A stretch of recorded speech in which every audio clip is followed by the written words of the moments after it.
Hey everyone! As you probably might know if you've watched me for a hot second, I've done a lot of deck comparisons as of late between various versions of the Rider-Waite-Smith deck. The one done by Pamela Colman-Smith, where everything looks a little bit like this. Here's our Fool. Yay, Fool. So tiny. There he is, much bigger.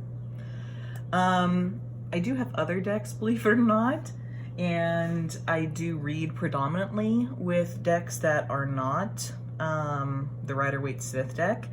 And I thought that I would take a little moment today to share with you one of my favorites in my collection. And for those people out there who do know my collection, it's probably the deck that I'm probably best known for singing its praises. And that is the J.K. Waite deck. I got this last summer after a lot of searching. This was one of the first decks that I ever had a reading done for me by from a professional.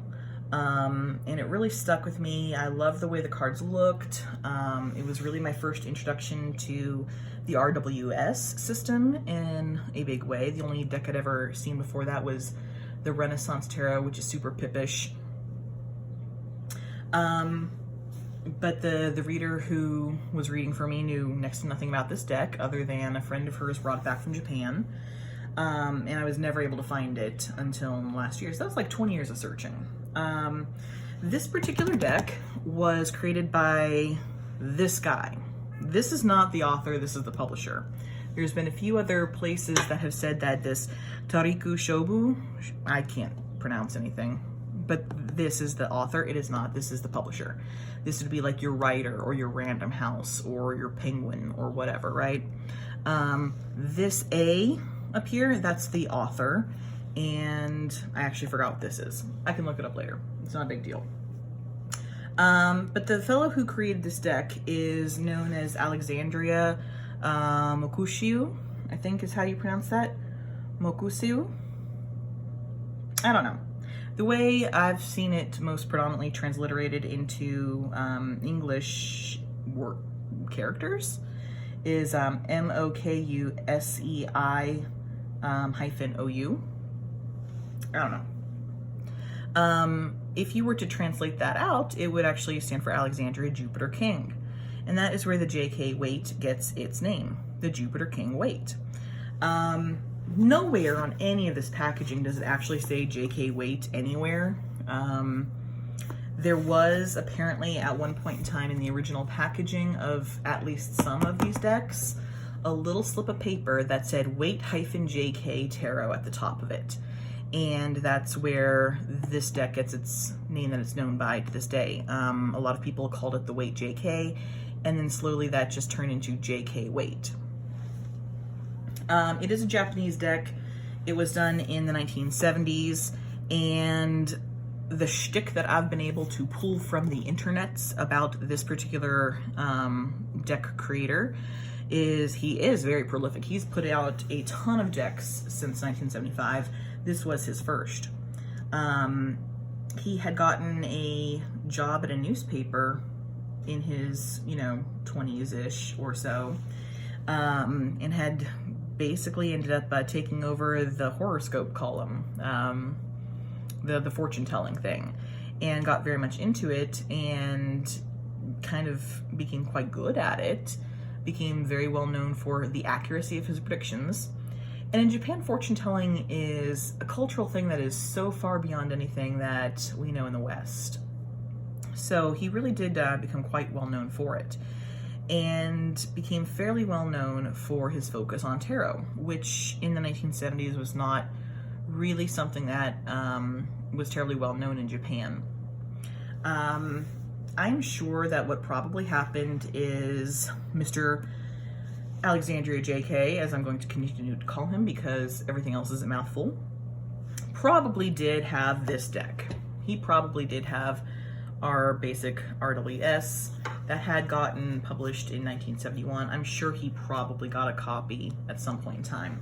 But this wasn't something that was terribly terribly available in Japan, if you can imagine.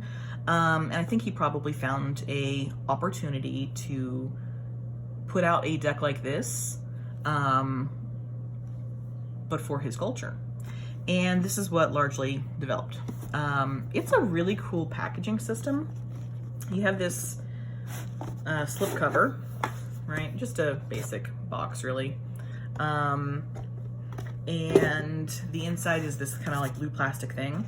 I have the 4th printing of this, so my packaging is a little bit different from some others. As you can see, this part has fallen off because it is just styrofoam. But I can glue that on, no problem. Most times when you see people with this deck, this book sleeve envelope thing is actually on this side, and this side's where the cards are.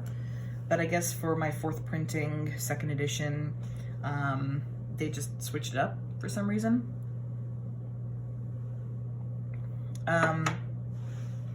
This initially would have come with what a lot of people call an obi that would go on the bottom of this box here, a little paper slip that had some information on it. Inside there was also a bookmark and that little slip of paper that said Waite-J.K on it, as well as a few other things. The smaller things have clearly fallen by the wayside with my particular copy, although others may have them. So I don't have the OB, the little slip of paper, the bookmark, but I do have the things that are essential. This deck did come with a book and the deck itself, all kind of set up in this little package. Now clearly everything's in Japanese because this was for the Japanese market, but I have always been really impressed by the things that are in this book. I don't read Japanese. That is well beyond my abilities, but I can tell from the pictures that have been included that it talks about tarot history and other decks, like this is the Papa's deck. Here we've got Eden Gray, the Dolorens. Here is the Merrimack deck. So all sorts of really neat things in the start of this, and then each card does have a description and then this little black and white image of the card itself, which is really cool, I think. Whoever had my book had annotated. I've got some little, pencil marks here and there, which I really actually kind of appreciate. I like seeing that type of stuff. So, I mean, clearly I don't get that much use out of this book because I don't read Japanese, but I do enjoy seeing kind of the pictures and the sense of how this all kind of goes together. And I have this like low-key idea that someday I'll like scan out the pictures and do some sort of craft or whatever with them, but that's something I appreciate. It is a Japanese book, so it opens backwards, I guess, from what American books would be. So this is the front cover, not the back cover, and you kind of flip through it the opposite way that we would here in the West. There are, I think, like 4-ish different editions to this deck, but the Japanese don't seem to go by editions, they go by printing number. I know this is the 4th printing because of information somewhere in here. Where is it?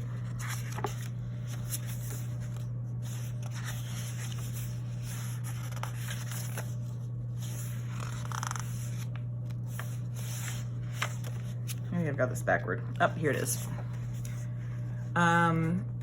To figure out like what printing you have, you do kind of want to go to this little card that's been, little piece of paper that's been taped or glued to the very back leaf. And this information here tells you when this particular deck and book were published. I at one point in time knew how the Japanese do their date system. That information has gone beyond me. Maybe someday I'll figure that out and film this again, but whatever. This is what you're wanting to look at to figure out like what exact printing you have. And when in doubt, find someone Japanese and ask them to let you know what it is. That's actually what I did. This deck is really fun and one of my absolute favorites of all time. And it doesn't look like much when you look at this particular box. A lot of the boxes that came after this will actually be a tan color, and they're just a simple tuck box. This one has a cool little snap on it, which is really neat, and I appreciate it. And it's quality. Like, this thing has been around for ages. So, yeah. The first edition of this deck had different backs, right? right? My backs are 2nd edition on. You can kind of see they're a little trippy, just a basic pattern. The backs previous to this were brown with like a little, I think a hexagram, a little Star of David, and some other like Jewish letters or something to that nature. What I'm gonna do here, I think, is maybe zoom in a little bit and do a side-by-side flip through with this deck, which I don't want to show off too much yet, and the standard Rider-Waite, so that we can kind of like see some of the differences side by side on how this deck compares. So let's do that. All right. So I think this is more or less centered in the camera field now. All I'm really gonna do here is a flip through, easy enough, right? And it's gonna primarily be between my J.K. Waite here and our standard US Games yellow box deck. This one would be from 1975, which is about when this particular deck was published. Along the way, I'm gonna make a couple stops. I do find a lot of cards that do take some references, particularly in the majors, between this deck and the BOTA deck, which of course is not going to be able to be in frame, but whatever, you get it. There's also at least one card that I'm like, oh, that is totally hoi polloi, so I'm going to pull a hoi polloi card there as well. But for the most part, it's just going to be these two decks. Just obviously looking at them, there's clearly a lot of similarity between Rider-Waite and the J.K. Waite. One of the largest differences will be in coloration.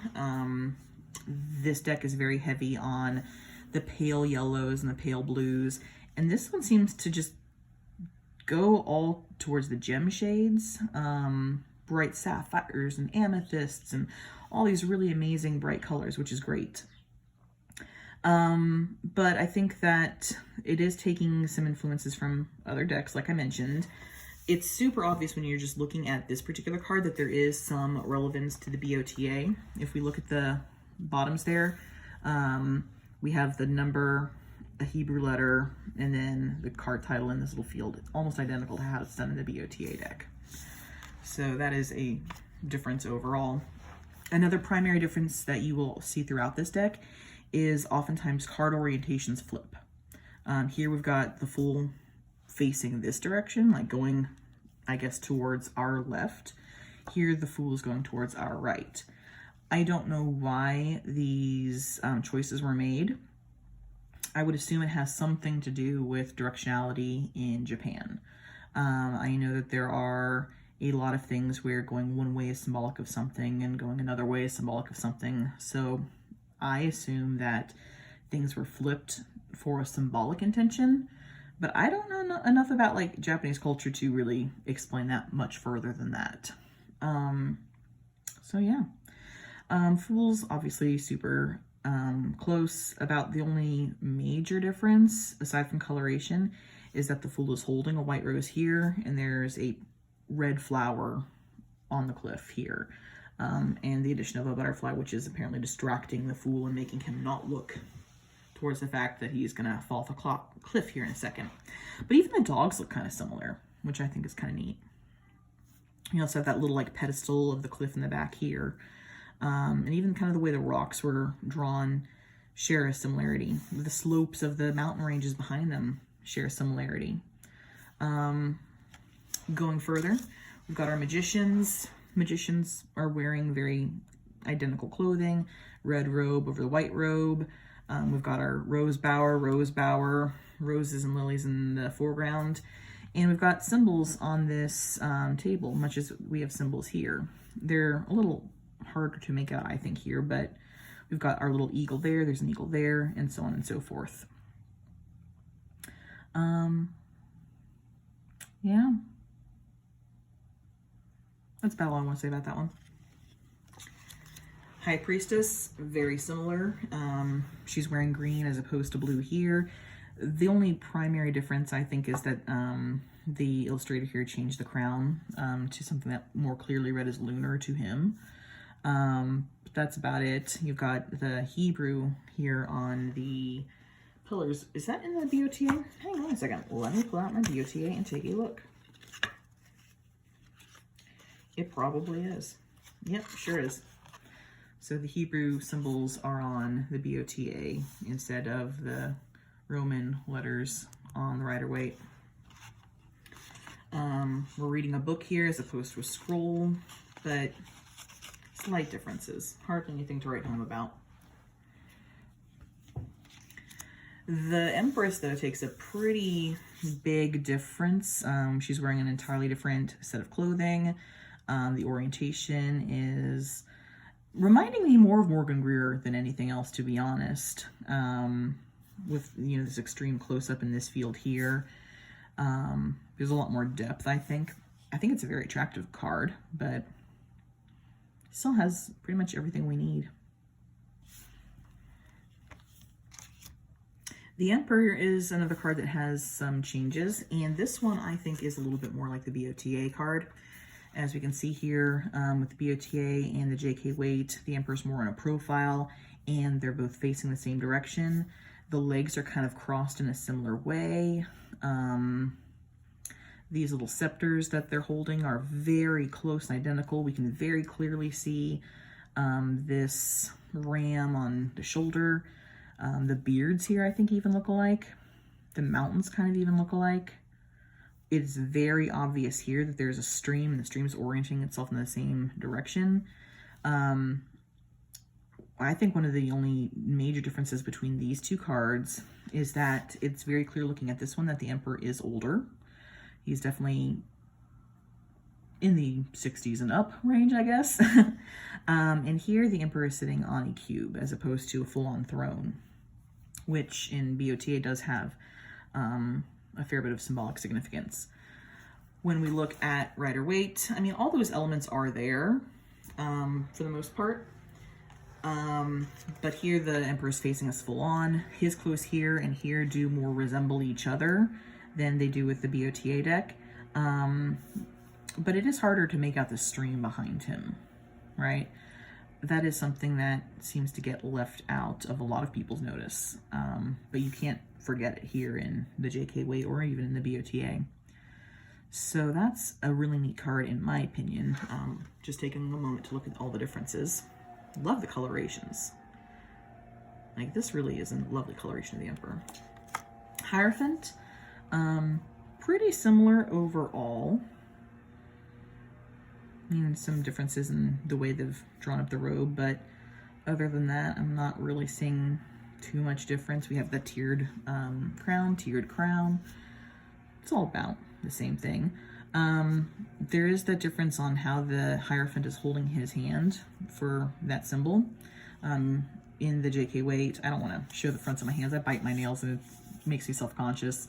But his hand's turned around, and I think that's an Asian thing, but I don't know. Lovers, very similar overall. Even the hair of the angel kind of looks the same, but this is one of the times that we do see a big flip-flop. The Adam figure is on the opposite side. The Eve figure is on the opposite side. I don't know if it makes a huge difference, but that difference is there, which is neat to notice. Chariot, more or less the same. Different coloration, of course. Here we've got pyramids in the background, whereas here we've got that, you know, vague Renaissance-y, village-y, castle, city thing that Pamela Coleman Smith did. And this is actually in the book BOTA, not pyramids. I like the pyramids, though, I have to admit.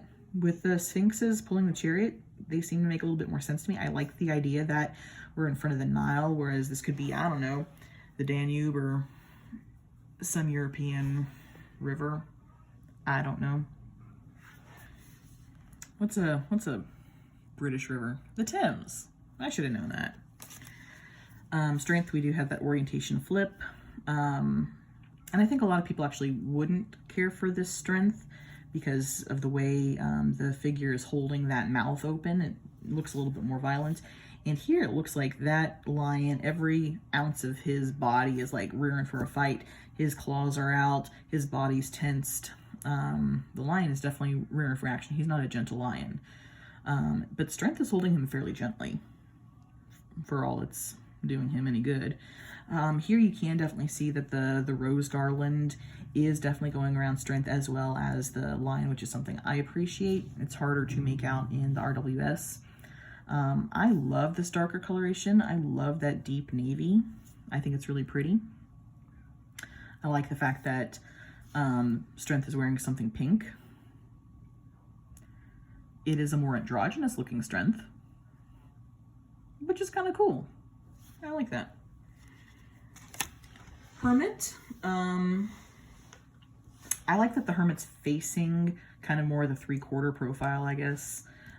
Facing more towards us, but yet, you know, away at the same time, whereas here it's, you know, pretty much dead on side. I like actually the way the lines, the vertical lines are drawn here to kind of give that idea of the light penetrating the darkness. I think it's really effective, but I think the only major difference symbolism-wise is we've got a snake coming up the staff of the Hermit there. Wheel of Fortune does have some differences, and I can't figure out where these differences originated from. Obviously, in the standard RWS, we've got this Anubis figure and a snake. I've always found it a little bit weird how that wheel is just right there in the Anubis figure's bum, but we lose those guys altogether here in the Wheel of Fortune. We get this weird figure that has like these two fish tails, and I don't know what this other leg might be, and it's a goat and a knot, and I don't know what it is. Equally, I can't figure out what this figure is either. Some sort of weird puppy man superhero thing. I don't know. The Sphinx still is at the top, but now the sword is actively being held. All four of the evangels, they're reading their lessons, so same thing as per usual. But those monster figures, they're weird. I don't get them, but they're cool to look at for sure. Justices, you know, not too much different here as far as the compositions. This one is a little bit more close up here with the J.K. Waite. You've got a neat little like tie-dye-y background effect. I do think that it's easier to see this Justice, and I think that this Justice does look more androgynous still compared to that Justice. But overall, the compositions are fairly similar. They even have a little circle pin there. That's nice. Hanged Man, though, we definitely get a difference. This Hanged Man, I do feel, is way more BOTA than Rider-Waite-Smith. Here we've got this, I don't know what they call it. But the thing that the Hanged Man is hanging off of is not like a little T shape. It's this little, you know, pillar with a thing across it. We've got these little like moons on his dress, moons on the dress. The Hanged Man is being lowered into the earth in some capacity, right? I think that these are definitely the source images. Even these like tree things have little limbs hacked off like they do here. I know that this is supposed to represent some Hebrew letter, but my Hebrew is not great and I don't know which Hebrew letter that's supposed to be. In the standard RWS, a lot of people call this the Tau cross because it looks like a T. I guess Tau is the Greek letter that became T. And there, I mean, you don't see the ground, you don't see anything coming down there, he's just like hanging there in space. So that's a card that I think has a lot of difference and is very clearly directly pulling from BOTA. Death, however, is definitely not pulling from BOTA. I don't know if you've ever seen the BOTA Death, but it is very Marseille-y. Let me see if I can pull it out here.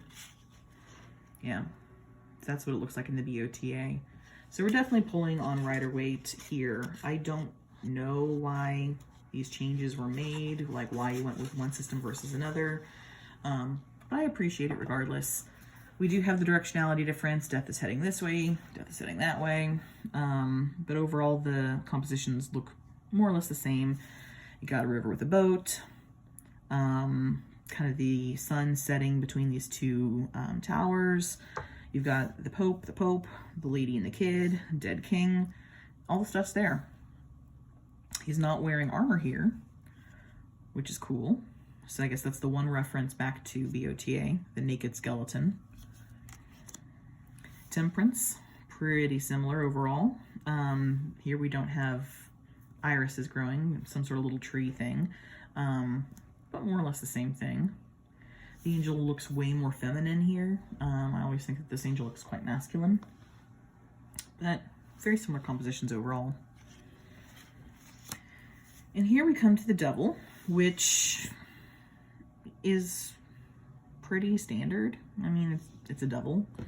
Nothing to write home about. They have a lot of the same things. We've got the torch pointing down, man, man, woman, woman, little grapes, little flame. They're both chained to the thing that the devil is sitting on. Here, the devil's kind of doing more of a crouch thing. Here, he's more clearly standing. I find it interesting that the devil doesn't flip-flop the Adam and Eve figures like they do on the lovers, but okay. I do think, though, that there is maybe more BOTA here than RWS. If we pull out the BOTA devil, we've got that longer face. The horns kind of look a little bit more like to me. And the big thing here is in the crotchular area, you've got that same little symbol done the same way. Obviously way bigger here than here. But this is missing on the RWS deck. So I think that they was definitely pulling some source material from BOTA there too. Tower.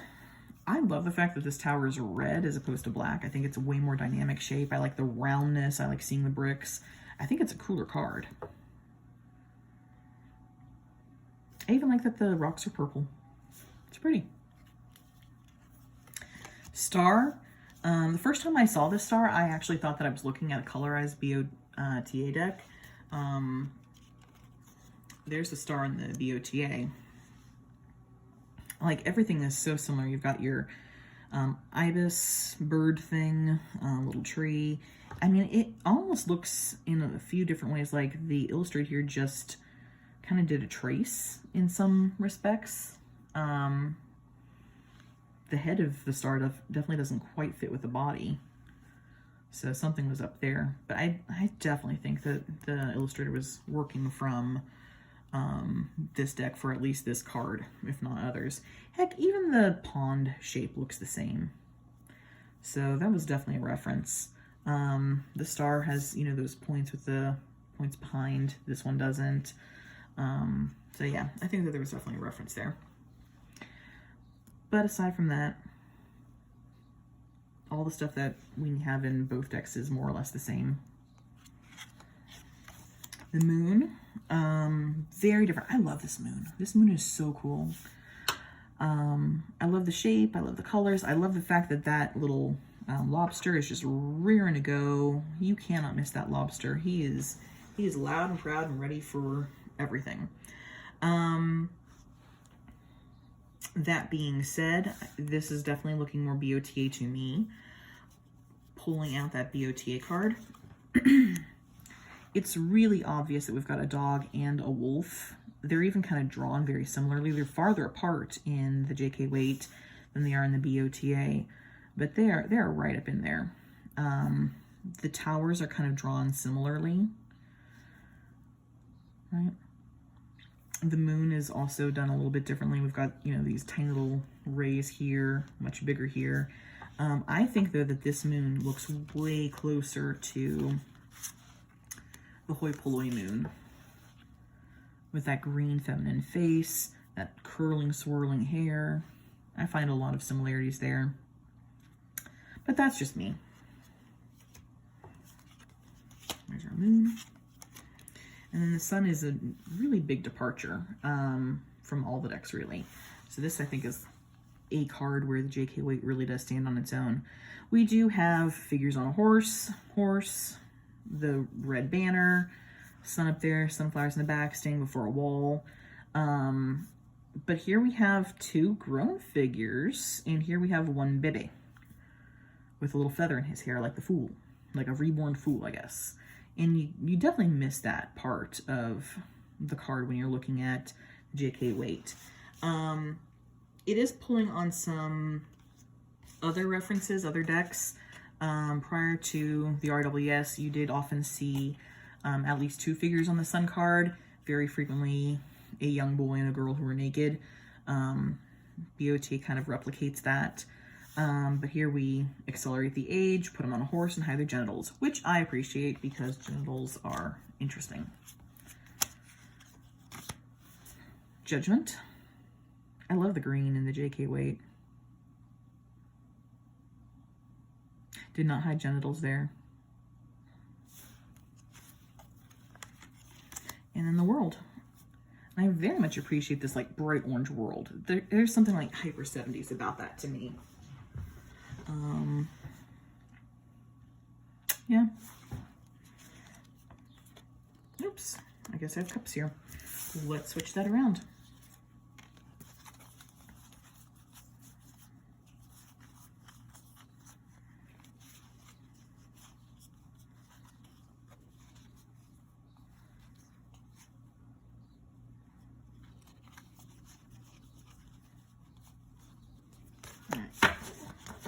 That should work. All right, so swords. I love this bright red. I think that the JK Waite was maybe putting more of the fire associations with swords as opposed to air. Usually in a lot of decks we'll see like this like Egyptian deserty imagery with wands, but a lot of it comes forth here in swords. There is an awful lot of debate on whether swords should be the fire or the air symbol, whether wands should be fire or air. I don't think it really matters. You're gonna read the cards the way you're gonna read the cards. But I do think that's an interesting little thing to note here with the JK Waite, that they're kind of definitely taking that pretty upfront with that card. I love that too, that moon. Oh, it's just right there, big and bold. It's a beautiful composition. The green water and the red islands, like, oh, it's such a pretty card. I love this wash of, I don't know, watercolor up there in the clouds. Gives a little bit of dimension. And I love that you can't escape that, that stained glass in this card. And I like how this looks more like a person lying down as opposed to like part of the sarcophagus here. It's far less a death vibe.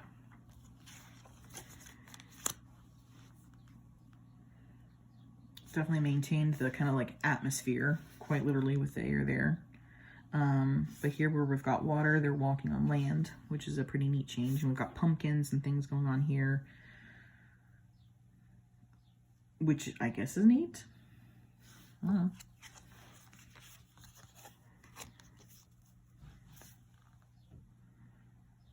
I really like the colors here, these soft greens, the greeny blue in the water, the yellow. It just all kind of works very well with itself. Love that red.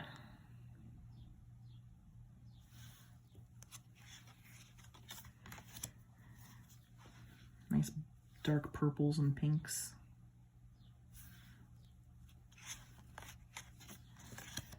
I really love this composition, the way it's just turned a little bit. For years when I was starting to read, I just kind of assumed that these swords were mounted on the wall behind the figure, a little bit like how they are on the 4. I didn't realize that these were kind of like mental things. I think that idea gets carried a lot further here because these are literally floating right behind her. Like, it's clearly not on a wall, which is really neat. You do lose the detail here in the bed and the zodiac stuff, but it's fine. Overkill card.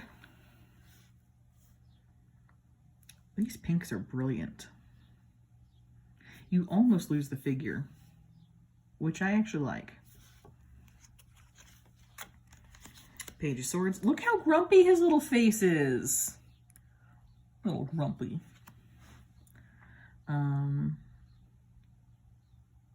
Yeah. Knight of Swords, pretty similar. Again, I think they're trying to get more of this like fiery vibe by the use of color, but I don't think it's entirely successful because you've still got these like really violently blowing trees, the grass, the butterflies, the birds. So even if you're not like vibing on the red and the fire associations, you've got plenty to work with here. Queen of Swords, again, more of this red. But you know, it still has all the clouds and the butterflies and all the air imagery is there.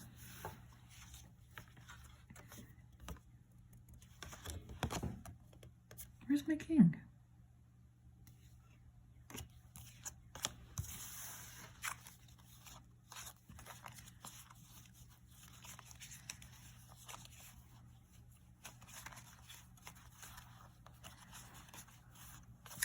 Probably in the box. Hang on a second.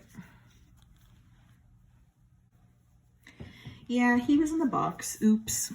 Yeah. I kind of really enjoy how the J.K. Waite makes these clouds here, storm clouds, and now we've got this rain. It's really turbulent. Like I had a storm that rolled through here a couple days ago, and it had a lot of straight line winds, which if you're not from the Midwest, you might not know about. But they're very, very violent, fast, dominating winds. And I'd seen the lightning rolling in the distance. I love watching the lightning, so I went up to the top story of my house to watch the storm come in. And just a couple minutes before it hit, I was very aware of this sound, this deep roar. And at first I thought, oh, maybe there's a train coming, because I do live very close to some train tracks, and it sounded a little bit like that. But it kept getting louder and louder and louder, and it was omnipresent. It was everywhere. And just as I realized, oh, that's wind, it hit where I was. And this massive pine tree across the street from my house, it was suddenly bent at like a 45-degree angle. I thought it was going to snap. Everything was going everywhere. My neighbors had some panes of their windows pop out of the glass. Like, this was violent wind. And you never really get that power of air without storm. And the king is supposed to be like one of the more powerful, you know, the master of that element. So to bring that storm energy in, that was a great artistic decision. Moving on. Doesn't really go with the butterflies, but whatever. Ace of Cups. Can't escape the water imagery with cups, I suppose, can you? I love this purple. Oh, it's so pretty. That pink.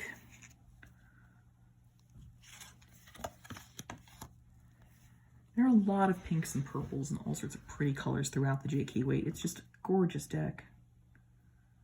I got rid of the pumpkin. Oh, here's another grumpy guy. Look at that grumpy Gus. Oh, Mr. Pout. I don't typically like baby talk, so I don't know what I'm doing.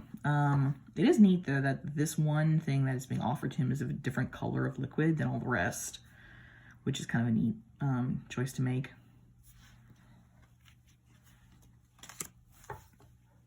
Yeah, really nice pinks and purples.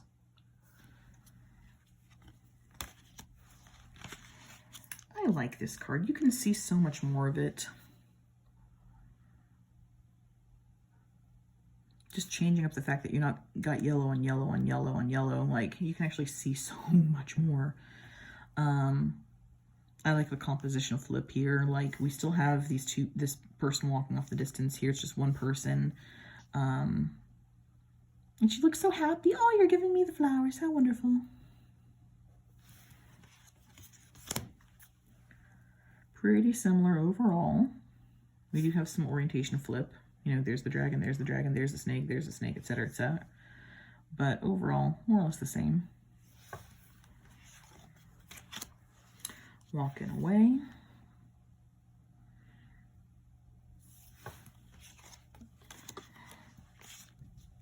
I like the addition here of the fact that this person has just finished eating a meal. We can see the bones, the crust of bread, a flagon of something, wine probably. Whereas here he's just sitting in front of all these cups.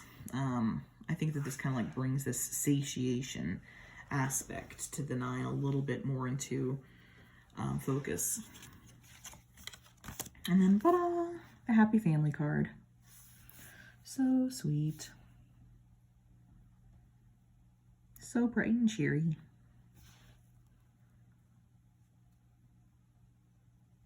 I flip-flopped all the colors of the rainbow here. That is a pink page. And he looks so concerned with that fish.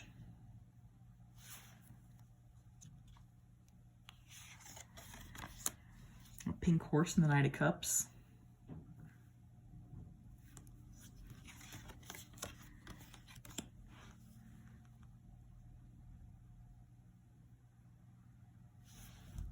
This is my favorite. I love the changes done to this king. Look at that porpoise just popping right up there. You can really see this porpoise, whereas here it's just like, what is that? I probably was reading for like 6 years before I even realized that that wasn't just a wave that was cresting. You can see the ship, whereas here it's kind of getting hidden. Look at that cup. That is a cup. So I really do appreciate the differences to King Cups there. Wands.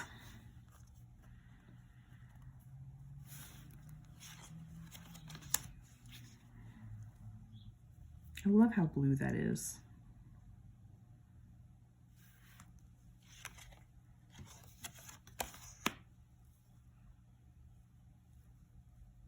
Nice ship there.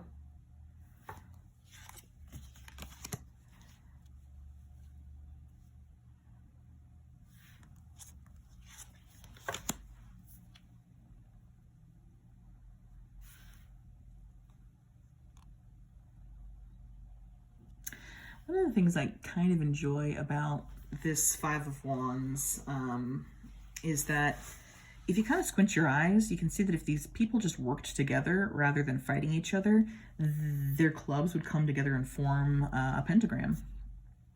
You know, here they're all working against each other, so they're not able to like do anything constructive with that. Here you don't see that geometry nearly as clearly. Big old red card. Another red card.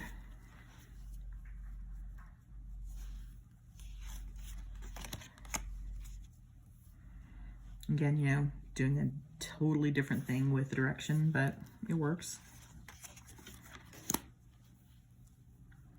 I like the little closer up here.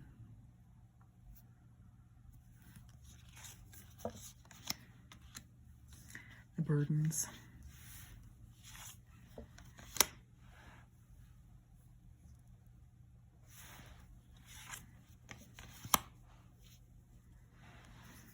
And here we've returned back to our pyramids. I guess, you know, they were in the original. Bit hard to escape from. And I like the fact that the horse is green. It reminds me very much of the Wizard of Oz, the horse of a different color. I loved that when I was a kid. Queen of Wands. All pinks again. And bam, that red. I love this Ace of Pentacles. Look how pretty. You've got the pomegranate, you've got the grapes, like all these wonderful, earthy, amazing fruits. Very different feel, I think, than to the roses and the lilies here. Oh, I do really like how all these pentacles have this like black and gold motif. They really pop, I think.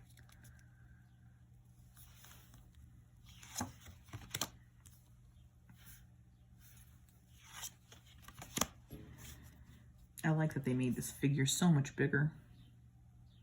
A little close-up I do think helps. Same here, you can really see that suffering.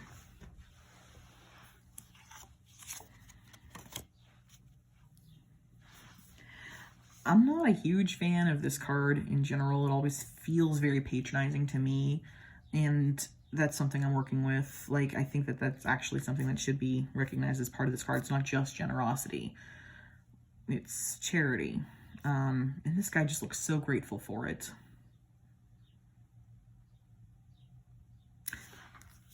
Anyway.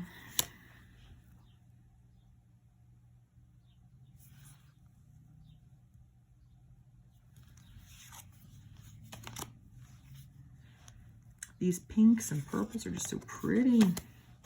Definitely tones down like the yellow, yellow, blue, yellow, blue, yellow, blue of the Rider deck.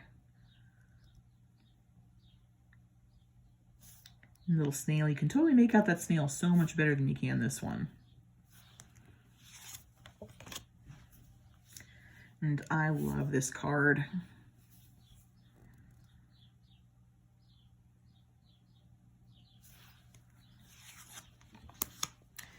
Got our page.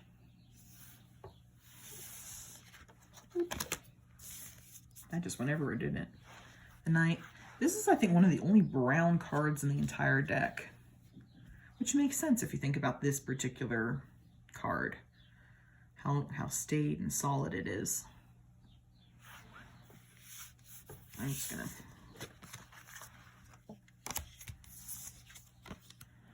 I love how much clearer the Queen of Pentacles is in the J.K. Waite. You can really make out all the detail, where it does get a little bit lost with all the black marks everywhere.